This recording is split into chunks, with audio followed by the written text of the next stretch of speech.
Hey, Willie, come here. Listen to this. Turn it up.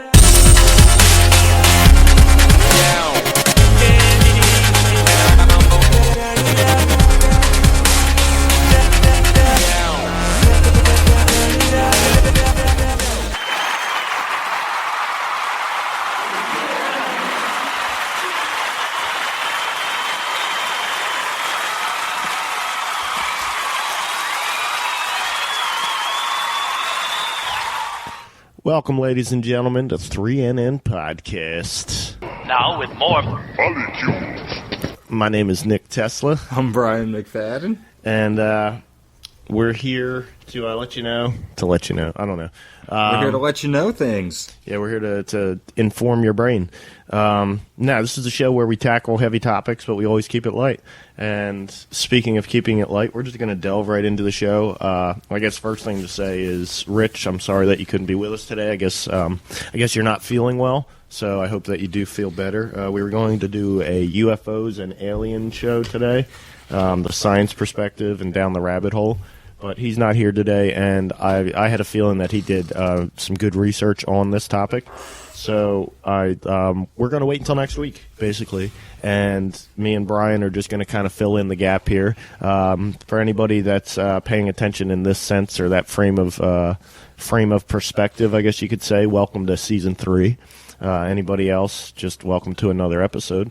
But I think we're going to have fun today, and in the heart of keeping it light. We're having fun. In the heart of keeping it light, I'm just going to open my my joke book here. I'll tell you a little history about this joke book. I actually just got it back. This joke book got me suspended from middle school when I was in 6th grade. When I was in 7th grade. This joke book got me suspended from middle school because it's got dirty jokes in it. So keep that in mind. Dirty. They're not really dirty. Just some of it might have some dirty words or some dirty themes in it. Yeah, I know some of the jokes, like, it's categorized, and there's a category, I'm pretty sure, for prostitutes. So it's definitely an adult themed book. And I got myself suspended for reading these jokes one day before school started in the cafeteria, or not in the cafeteria, in the gymnasium around my other classmates. Reading this joke book, I got myself suspended, I believe, for 3 or 5 days from school. And the principal at the time, the middle school principal, kept my fucking joke book. Okay, he kept it for like 6 months. I thought the year was going to be out before he gave it back, and finally he gave it back, got it back to my dad after much complaining by me because I loved that damn joke book. Well, just to let the listeners and viewers, if you will, know what's going on. We got multiple books, and we're just going to pull randomness out of them. We don't really... Yes. We're just going through a bunch of interesting books we found here in the collection, and... yeah, it's from the Library of Tesla. So Nick Tesla, that is, not and we're just going to pull the company. Just pull a bunch of stuff and throw it at you just for giggles and a little bit of the shits. Oh, hell yeah. More of the shits than the giggles. But let's get right into it. It's going to be fun. Tell me a joke, Nick. All right, never go to a doctor whose office plants have died. Yeah, that tells you something right there. I like that one. I guess this one, that was a doctor. All right, so we'll just go to another one. Oh, it was perfect. One of my favorite topics. An alcoholic is someone you don't like who drinks as much as you do. Okay? Okay. I envy people who drink. At least they know who to blame, or at least they know what to blame everything on. You know? What contemptible scoundrel stole the cork from my lunch? It was from W.C. Fields. I don't know. How about we read a actual joke? Okay. A man and a woman walk into a very posh Rodeo Drive furrier. "Show the lady your finest mink," the fellow exclaims. The owner of the shop goes in back and comes out with an absolutely gorgeous full-length coat. The lady tries it on, looks wonderful in it, and the man says, "It's yours." The furrier sidles up to the guy and discreetly whispers, "Sir, that particular fur goes for $65,000. "No problem. I'll write you a check." "Very good, sir," says the shop owner. "Today is Saturday. You may come by on Monday to pick the coat up after the check has cleared." So the man writes a check, and he and the woman leave. On Monday, the fellow returns. The store owner is outraged. "How dare you show your face in here?" he exclaims. "There wasn't a single penny in your checking account." He said, "I just had to come by," said the guy, grinning, "to thank you for the most wonderful weekend of my life." Wow. That was a long joke, dude. Yeah, that was a long joke. I'll keep the next one a little bit more brief. This one's about fitness and exercise. which we like to. That's a topic we like to touch on sometimes Yeah, on we 3 and hit A, on that's for that. sure. Maybe not exercise. No, I guess we talk just about living health. more of a fit life, Yeah. and health. You just can't go to a public pool and splash around anymore. Everyone's swimming laps now. Some guy jumped in behind me and said, "How long you going to be using this lane, dude? Until my bladder's empty, punk." Wow. Okay. That's messed up. All right. This is, I would beat that dude senseless. I guess this is in relation to Russia, I guess, or foreign countries. Okay. This is in tribute to my new wonderful kitten. He's awesome. His name is Gorby. Mrs. Gorbachev is the only wife of a Russian leader to weigh less than he does. Wow. That's kind of racist. It's kind of fucked up. Is that saying that Russian leaders' wives are heavy? Is that what that's trying to say? I believe it is. I don't know. How about this? The NRA is attempting to lift the ban on machine gun sales. Well, as an avid hunting enthusiast, I've been hoping to buy a fully automatic Uzi. One thing about a machine gun, it really takes the guesswork out of duck hunting. Wow. I like it. I like it. Why do I need a gun license? Why do I need a gun license? It's only for use around the house. Here we go. Homosexuality. This is probably what got me kicked out of or suspended from school. Did you hear about the gay pickpocket? After he takes your wallet, he kisses your ass. Wow. That's great. The guy that's attributed to red buttons. That's pretty good. All right, how about this? 3 rednecks were having a few in a bar and bragging about how big their dicks were. Finally, the boasting grew so extravagant that there was only one way to resolve the dispute. Each man unzipped his fly and laid it out on the bar. At this very moment, a homosexual happened into the bar. "What'll you have?" asked the bartender. "Gee," said the gay man, "I was going to have a Bloody Mary, but I think I'll take the buffet." That's hilarious. Heard about the new gay sitcom? It's called Leave It. It's Beaver. What do you call a Playboy bunny who's a lesbian? Bitch. What's the definition of a lesbian? Just another damn woman trying to do a man's job. A gay church is like any other church, except that every other person is kneeling. You may be pissing off some of our listeners. Why? All the gay jokes? Yeah. I don't make jokes. I just watch the government and report the facts. All right, so I'll wrap it up with this one because this one should kind of bring it back around for everybody, and then we'll get into some more serious topics here. We'll still keep it light, you know that. A lonely stranger went into a deserted restaurant and ordered the breakfast special. When his order arrived, he looked up at the waitress and asked, "How about a kind word?" She leaned over and whispered, "Don't eat the meat." I guess that's why it's deserted. And some of these jokes suck. I don't know. It's, I guess, half jokes, all jokes. Kind of like kid jokes, even if they are a little vulgar. One of these books you tossed me here doesn't have any jokes in it. Well, I guess the U.S. government is a joke, but let's see. What do we got here? The U.S. is planning to provoke terrorist attacks. Okay. Read away. Perhaps the government won't need to inflate its terrorism arrest stats after it implements the Defense Science Board's recommendation. This influential committee inside the Pentagon has proposed a terrifying way to fight evildoers. What's this? Goad them into making terrorist attacks. Yes, you read correctly. Instead of waiting for a plot to be hatched and possibly executed, go out and make it happen.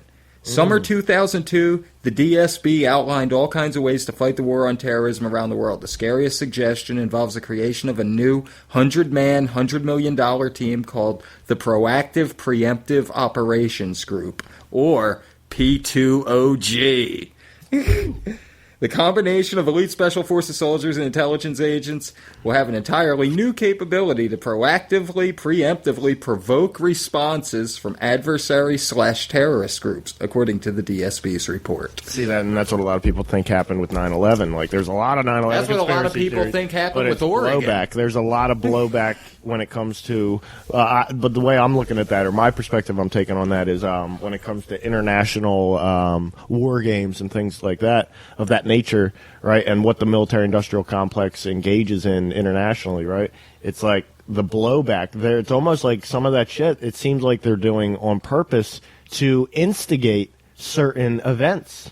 and It try. really and- feels like they're provoking Russia. Yeah, but then when really you also does. find out that they funded Al Qaeda and that the funding for Al Qaeda was actually coming almost directly from the United States government, is like, And okay. Osama bin Laden, I mean, Timothy Osman was a CIA asset in Well, the 70s. also when you provoke them, and that's why I was saying 9/11 is like when you provoke them, and after 9/11, all of a sudden they were able to take our freedoms, and all of a sudden when you see how much military spending went up after 9/11, it's like, okay, it's all just a economic game. That's all it comes down to is dollars and Good cents. old military-industrial complex that Eisenhower warned us about.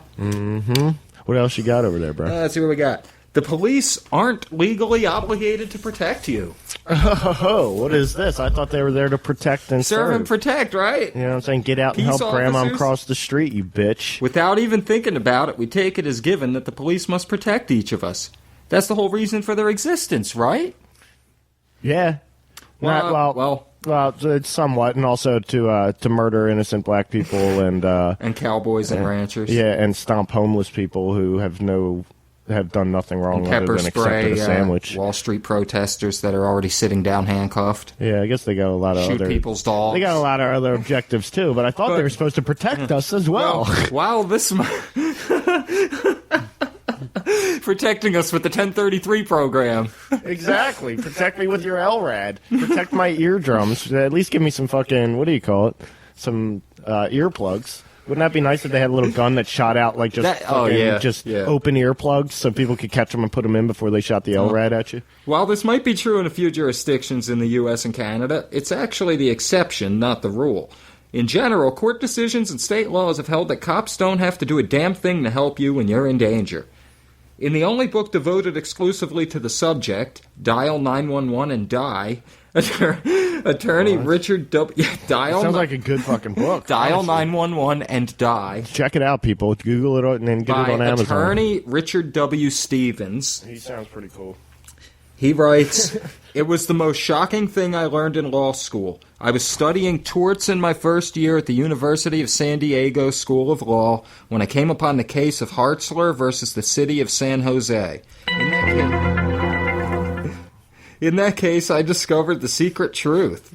The government owes no duty to protect individual citizens from criminal attack. Not only did California courts hold to that rule, the California legislature had enacted a statute to make sure the courts couldn't change it." That's crazy, dude. Isn't it?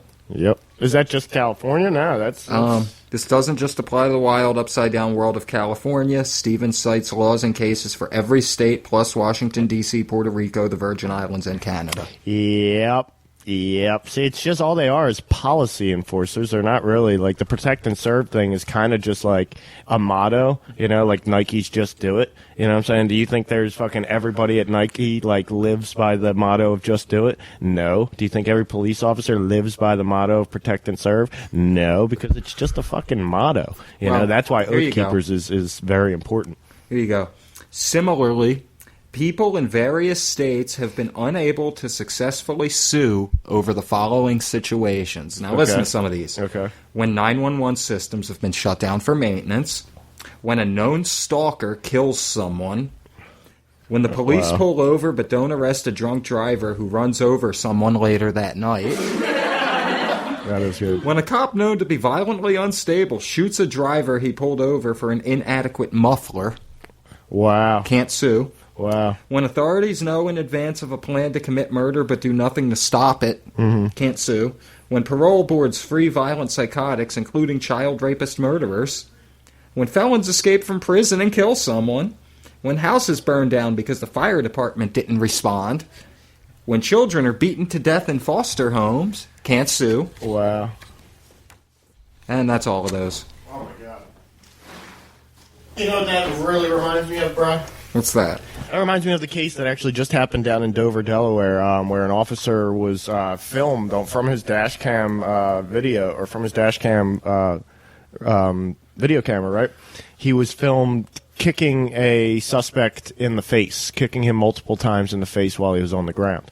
And the people, the guy who was kicked in the face, Once he got out of jail, he sued the police force and was awarded, I believe, $30,000 or $35,000 or something like that. And I guess you would think that's an okay amount of money. You know what happened to the officer? What? He was fired, but his compensation package, which for some reason when an officer does something wrong or an officer does violates somebody, they say, okay, well, unfortunately, we have to fire you. But here's your reward. Here's your gift. Here's your separation package from us. Here's your alimony, whatever the fuck you want to call it. They're giving these fucking cops. You know what they gave this guy? I believe it was like $263,000 or some shit.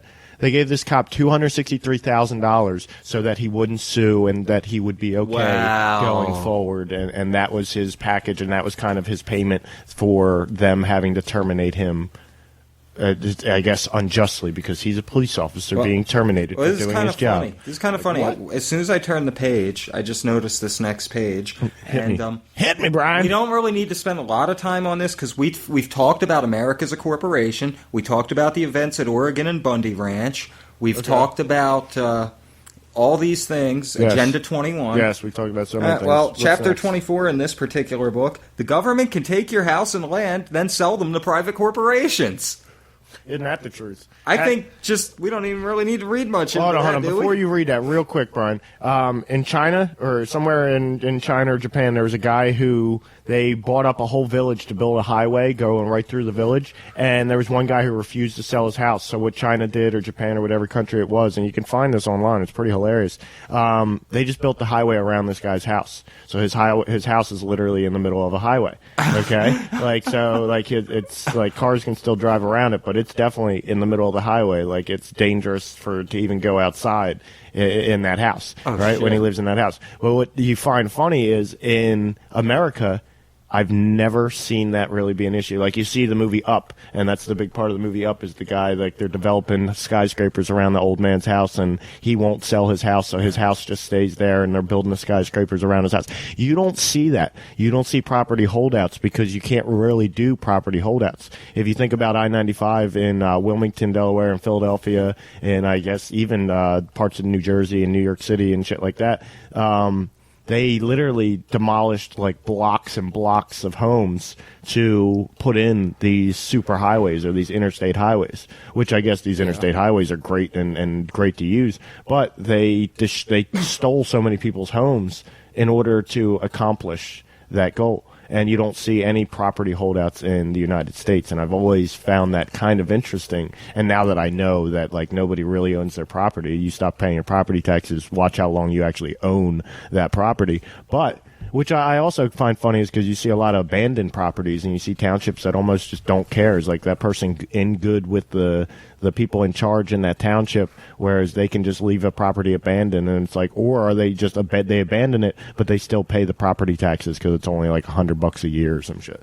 because it's a vacant lot. Yeah, this is funny. All right, go ahead. I'm sorry, Brian. That was a huge detour. Yeah, but this was kind of funny because you mentioned the house in the middle of the highway. The end of this paragraph, the first paragraph. It's not an issue that gets much attention, but the government has a right to seize your house, business, and or land, forcing you into the street. The mighty power called eminent domain. Hey, yeah, we've talked about eminent domain. Yes, we have. Is enshrined in the U.S. Constitution's Fifth Amendment. Nor shall use that yourself. Quote, the Fifth Amendment, nor shall private property be taken for public use without just compensation. Every single state constitution also stipulates that a person whose property is taken must be justly compensated and that the property must be put to public use. This should mean that if your house is smack dab in the middle of a proposed highway, the government can take it, pay you market value, and build the highway. Yeah, market value. They pay you pennies on the fucking dollar. Whether or not this is a power the government should have is very much open to question, but what makes it worse is the abuse of this supposedly limited power. Across the country, local governments are stealing their citizens' property, then turning around and selling it to corporations for the construction of malls, condominiums, parking lots, racetracks, office complexes, factories, etc. Yep. And we've talked about the infrastructure being sellable. if you drive through a certain little town and you see a neighborhood, but you see the woods, like there's the woods are right up against this neighborhood, you can go to that township, and if you have millions or even billions of dollars, especially if you have billions of dollars, you can go to that township and buy that property. They will sell you. They will slice up that property. They will zone it however you would like it zoned, residential or commercial, and more than likely residential you have a much better success at, because what township doesn't want more beautiful homes, new homes being built, right, and more people moving in, regardless if they have the jobs to support those people. But if you see some woods or an open field or some shit like that, and you want to buy that shit, and you got millions of dollars, or especially if you got billions, you can go to that township and acquire that land, no problem, and build on that land, no problem, regardless of who really owns that land. You know what I'm saying? See, it's a lot harder when you want to buy somebody's house, but it's not. If you're a corporation with billions of dollars or even millions of dollars, it's a lot easier to slide $100,000 into the back pocket of the mayor or whoever you got to talk to get that person's house, so you can demolish their house and build a mini mall where that person's house used to be. You know what I'm saying? Because that person had a nice, beautiful, sprawling lot, and they had beautiful grove trees and this and that. You know what I'm saying? They had a beautiful lot. No, they just want to buy that lot, and it's like, okay, it's a probably $1 million lot. Well, they're willing to give you $100,000. You're going to take that $100,000 because the township has already agreed to it, and you're going to pay taxes on that $100,000. We got a property around the corner that's about 3 acres for you. So I know you had 100 acres and you really enjoyed that 100 acres, but we got a property that's about 3 or 4 acres for you. You can take that property. It's got a little house on it. If you want, you can build a bigger house because you got $100,000 now, and we're giving you that property. And it's like you think you're getting a deal, and then you go to that property, and it's like fucking. It's like old fucking, what do you call it? Dumping ground or some shit for fucking trash, and fucking it's where fucking everybody dumped their Christmas trees or some shit. You know what I'm saying? And it's just like destroyed fucking land or some shit. You know what I'm saying? And it's just shit. You go from your grove trees to destroyed land, and you think they're fucking helping you out, and you realize fucking a year later you got screwed. I got one more here in this book that I don't think anybody realizes. Men have clitorises. Yeah. Yes, we do. There's a whole lot more overlap than you might suspect between men and women. I wish my girlfriend was here, because she'd be like giving me, like, she'd be looking at me with the little smirk and shit, because the men do have clitorises. Women aren't the only ones who have a clitoris. Men do too. Yeah, when we're then it first goes into born. this long drawn out scientific doctor explanation, which I can give you the short of. Hold on, and then it gets down to the short of. A penis is really a clitoris that's been pulled mostly out of the body and grafted on top of a much smaller piece of spongiosum containing the urethra. Yep, before your sex is determined, before you develop into either a male or a female. And a lot of people think, well, no, that happens at the chromosomal level. And that is kind of true.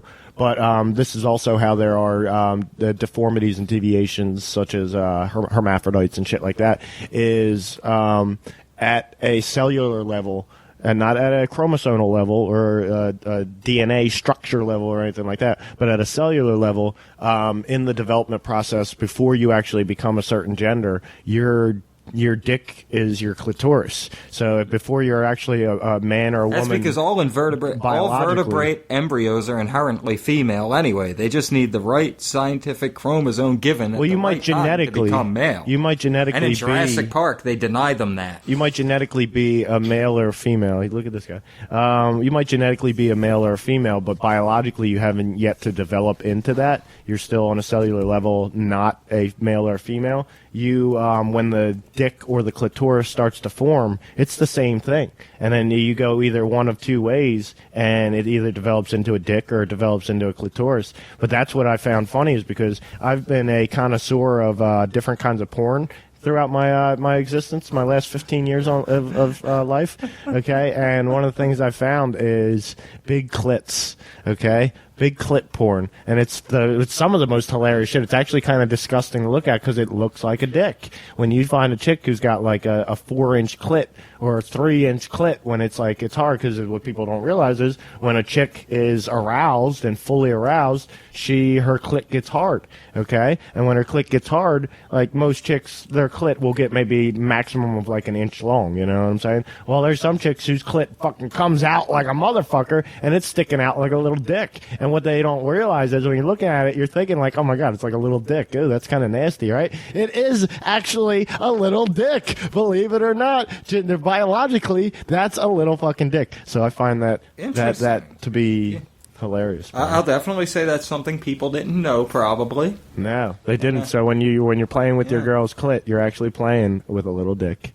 It's you know what I equate it to? The dicks are like bratwursts or sausages, you know what I'm saying? I equate it to, or hot dogs, there you go. And I equate the clitoris to just the Vienna sausages of dicks. Oh my God. You know what I'm saying? That's what clits are, just little Vienna sausage dicks. All right. Continue, Brian. The U.S. imprisons more of its population than any other country. I think we all know about that, but go ahead, Brian. The U.S. is home to almost 5% of the world's population, yet it holds 22% of the world's prisoners. Is that not the... Actually, that's going up. That book is actually dated a little bit. It holds 25% of the world's prisoners. I don't know what our population is. Yeah, these numbers are taken from around 2000, 2001. Oh, yeah, so it's been... 2003 is the most recent. It's been almost 2 decades since, a little, I guess, over a decade. It's been over a decade since those stats have been, that's where those stats are from. So in the past decade, yes, it's gone up to, we have a quarter of the world's prison population. At the time this book printed, it was 686 inmates per 100,000 people in the U.S. That's insane. Now, in some other countries, I'll give you an example. Okay, 686 per 100,000 in the U.S. Doesn't really sound like much. But when you look at, Israel, 153. Yeah. Spain, 126. Fucking Vietnam, 71 per 100,000 people. Japan, 48 per 100,000 people. Yeah. Does it say China at all or no? China... Because China has such a huge population. And what's ours? 686. See, that's just insane, dude. That's just insane. That really is. It's sad. It shows the state. We consider ourselves a first world country, but that's like... That's Here you go. Again, the very next one ties in to the one we read a minute ago. Here you go. The government can take your property without even charging you with a crime.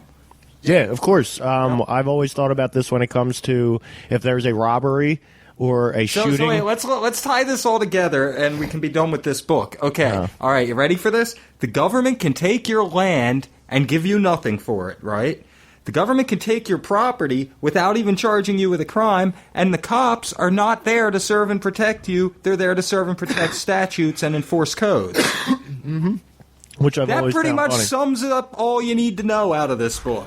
If there's and we imprison everybody. If there's an investigation and a part of your property they believe is going to help them in their investigation, they believe your car. Let's just say you were driving to work one day and somebody hit you and got out, and you talked to that person for 5-10 minutes, and they had somebody else in the car with them, and that person got out and was walking around your car. You thought just to look at the damage, right? Okay. Well, the police suspect that person wasn't just walking around your car to look at the damage. That person was planting evidence on your car, in your car, and wanted to make sure that person, because now they can't find that person that was with them, they can't find that person, and the police want to make sure that person isn't the mass murderer that's on the loose. So they have to take your car and basically rip your car apart for evidence. But since it's a federal investigation, they're just taking your car. Unfortunately, they're taking your car, and you're just going to have to file a claim with your insurance company that the federal government has taken your car, and they're not going to give it back because they're using it for a federal investigation,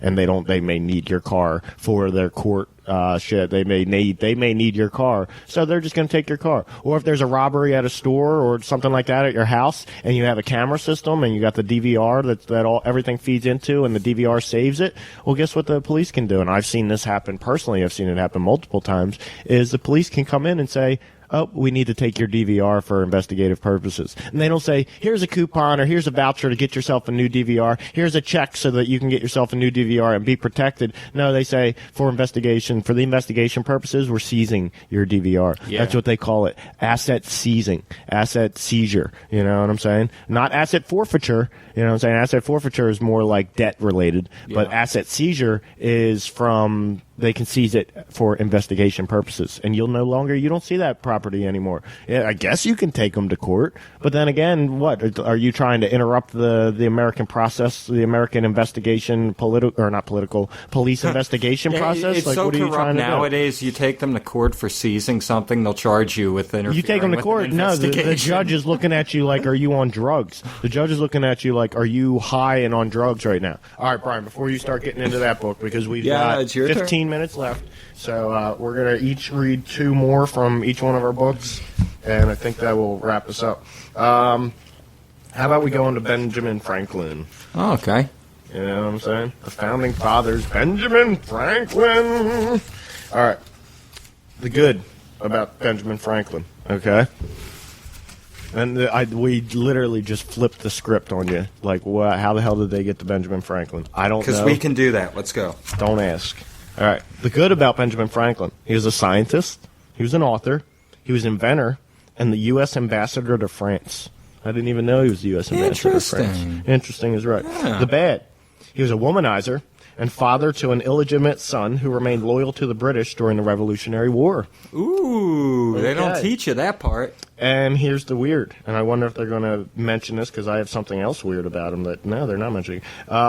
He threw parties where guests had to drink from glasses wired to batteries. They'd get a shock after each sip. He'd also electrocute turkeys to the amazement of his guests and then feed it to them. That actually sounds like fun. Interesting. You know what I'm saying? Even though, no, that does not sound like fun. I'm sorry, watching a turkey suffer and die and then having the person chop that turkey up and give it to me just doesn't, they give it to me to eat.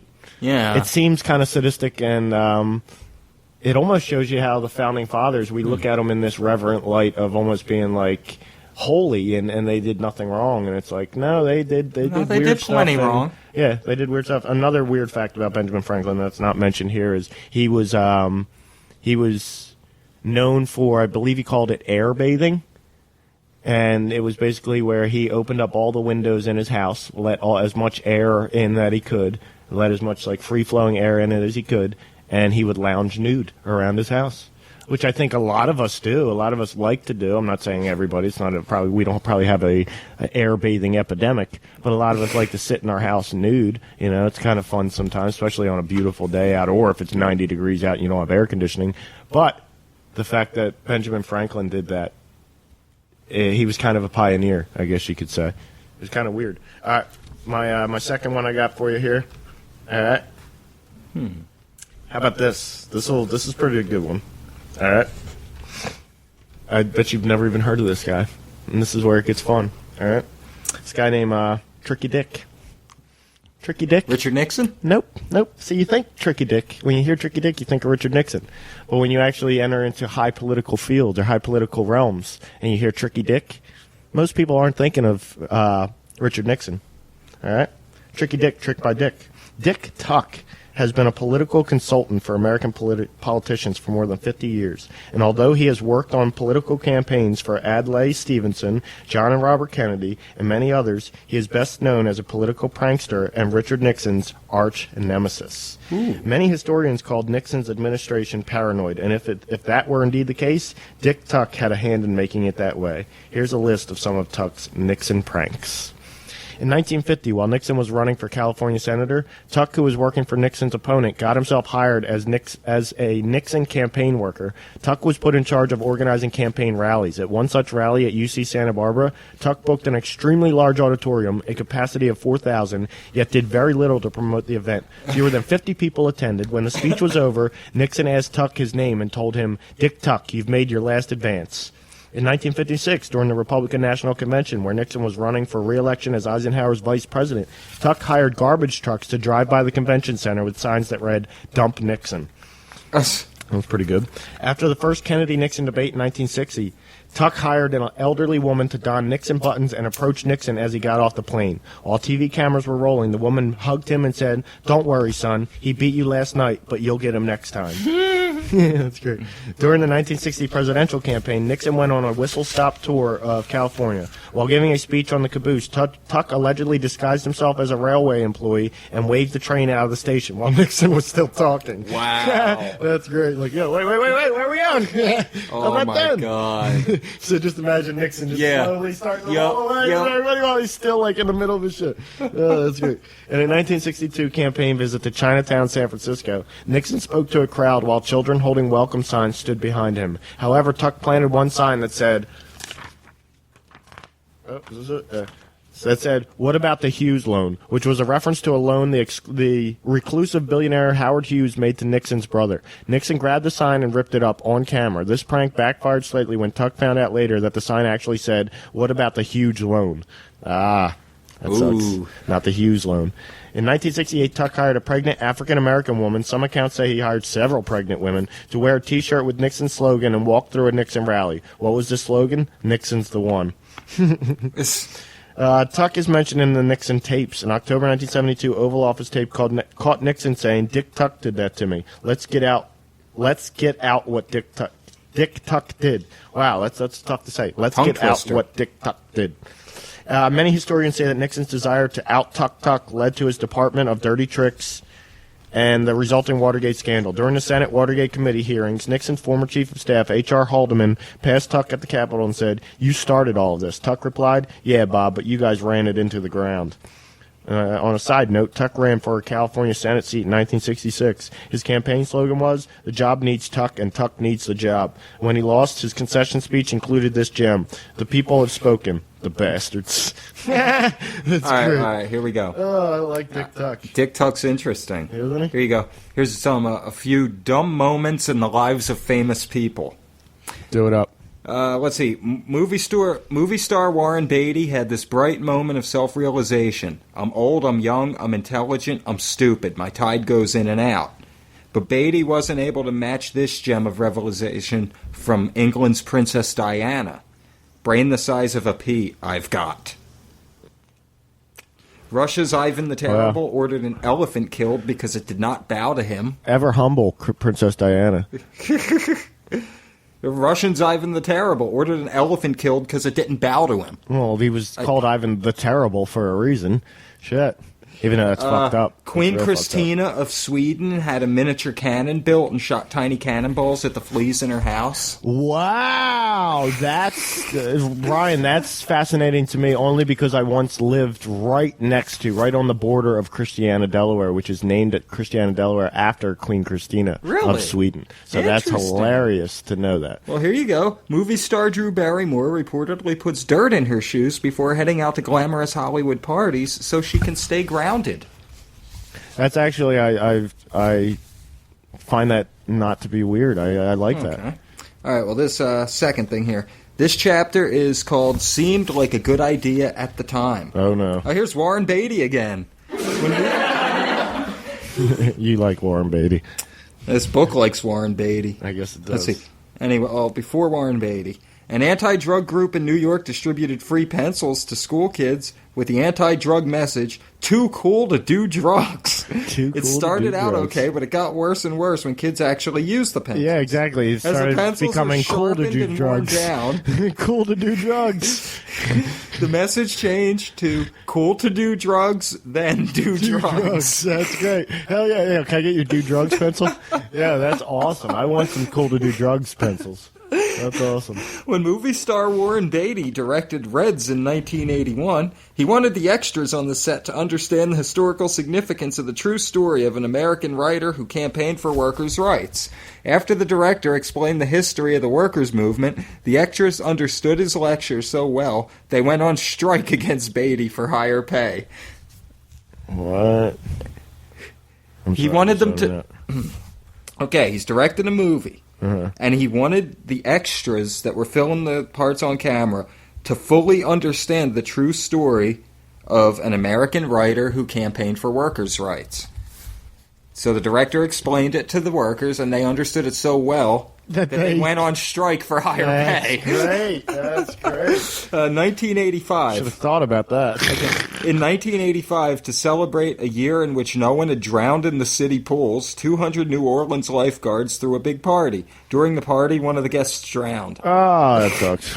Looking for relief, an Englishman picked up a tube of hemorrhoid cream. Oops, wrong tube. He got the super glue instead and glued his buns together. Oh, that sucks, man. A Little Rock, Arkansas woman wanted to get her driver's license like everyone else she knew. Unlike everyone else, she failed the written test 103 times, even though you're allowed to study the booklet in the test room right up until you take the test. She finally passed the test on try 104. She probably couldn't read. The ABC television network has made millions in advertising by broadcasting Monday Night Football over the decades. But the CBS network had first chance to run what has become the most popular sports show of all time. CBS turned the proposal down, network president saying, "Preempt Doris Day? Are you out of your mind?" What? Okay. What's Doris Day? I don't know. Oh, preempt Doris Day. I got you. Doris Day, the actress. Oh, here we go. Russian scientist Eli Mechnikov tried to kill himself with an overdose of morphine in 1873, but he survived. 7 years later, he tried to kill himself again with an injection of deadly bacteria. That didn't work either. His subsequent research into bacteriology won Mechnikov a Nobel Prize in 1908. Nice. Good stuff. And to wrap it up, I guess I got a couple stories for you. This will probably be the weirdest of it all. Those are some pretty rapid-fire goodness there, though. I enjoyed that, Brian. To wrap it up, how about just believe it or not, George isn't at home. All right, you ready? The strangest, speaking of prisons, kind of back to what we were talking about before, right? The strangest prison in the world at San Pedro Prison in La Paz, Bolivia. Inmates often live with their families and earn a living by selling cocaine to visiting tourists. What the They buy or rent their accommodation, and one inmate paid for a second-floor extension to be built on his cell, giving him views across the city. Writer Rusty Young bribed the guards so that he could stay at the prison for 3 months in order to study the activities of British inmate Thomas McFadden, no relation, who was famous for offering illegal tours of the facility. Young then wrote a best-selling book on his experiences, Marching Powder. That actually probably is an amazing book. Marching Powder by, what's his name? I almost want to go to this prison. Rusty Young. Rusty Young. This prison sounds better than some hotels. Yeah, it does. It does. Here we go. Some assassination plots to die for. This one's pretty good, right? Okay. Knowing he would only get one shot at wiping out King Louis Philippe of France, Corsican crook Giuseppe Marco Fieschi left nothing to chance and combined 20 guns into one lethal killing machine. On July 28, 1835, he aimed his 20-barreled contraption down a Parisian street that the king was about to cross with his sons and staff. As soon as Louis Philippe was in his various lines of fire, Fieschi exploded his machine, sending a volley of bullets in all directions except the one that mattered. 18 people were killed and many more, including the hapless Fieschi himself, were injured, but the king and his family emerged unscathed. Fieschi paid for his ineptitude beneath the guillotine. Oh, man. Wow. This is pretty interesting, considering the dude is still alive, right? I'm pretty sure he is. Okay. Fidel Castro has survived at least 638 attempts on his life. How many? I wonder how many attempts there were on Hitler. I don't know. Probably not that many, because he wasn't Hitler didn't have as many years in power. True. So 638 attempts on his life since coming to power, which equates to about one a month. Many of the more ingenious schemes were instigated by the CIA, including handing the Cuban leader an exploding cigar, coating the inside of his scuba diving suit in a deadly fungus, and buying a large number of mussels, filling them with explosives, and painting them in bright colors so that they would attract Castro on one of his undersea dives. Another plot failed because a poisoned milkshake, rather than being Yeah, because a poison milkshake, rather than being stored in a fridge, was kept in a freezer, making it impossible to drink. The former lover was also recruited to kill Castro. The CIA gave her poison pills, which she hid in her cold cream jar. But the pills melted, and she decided that stuffing cold cream in Castro's mouth while he slept was a bad idea. In fact, he had guessed that she was planning to kill him and actually offered her his own pistol to carry out the deed, whereupon she wailed, "I can't do it, Fidel!" All right, and then last but not least, another just random page. I like the randomness. All right. What are the chances? And this is going to bring us in right into next week, okay? And, Rich, I hope you can make it for next week because it should be a good one, UFO perspective and all that. We got about a minute left here. So what are the chances of meeting an alien? Devised by Frank Drake at the National Radio Astronomy Observatory in Green Bank, West Virginia in 1961, the Drake equation is the method of choice for those wishing to calculate the number of advanced civilizations in our galaxy with whom we may one day communicate. It factors in things like the number of stars in the galaxy, the number of planets around the average star, and the percentage of those planets that might develop intelligent life. The latest estimates put the chances of our finding an alien life form capable of communicating with us at 0.00000003%. Or to put it another way, slim. All right? So that brings us into next week, which, yeah, exactly. If you use that and also think about the Fermi paradox, yeah, where are the aliens? How come we're not communicating with the aliens on the regs? I think we are. I think the aliens are We'll get into that running our next shit. week. So we'll get into that next week. You can find us Facebook.com/3NM Podcast, YouTube.com/Where We Lied To. Find me, Nick Tesla, on Facebook, Facebook.com/The Real Nick Tesla. Instagram, Real Nick Tesla. Brian McFadden, he's all over Facebook, right? Facebook, Twitter, YouTube. Rock and roll. We'll see you next week, folks. It's been a great one. See ya. Peace. Let me know when this gets irritating, okay? And now! It's irritating almost at once.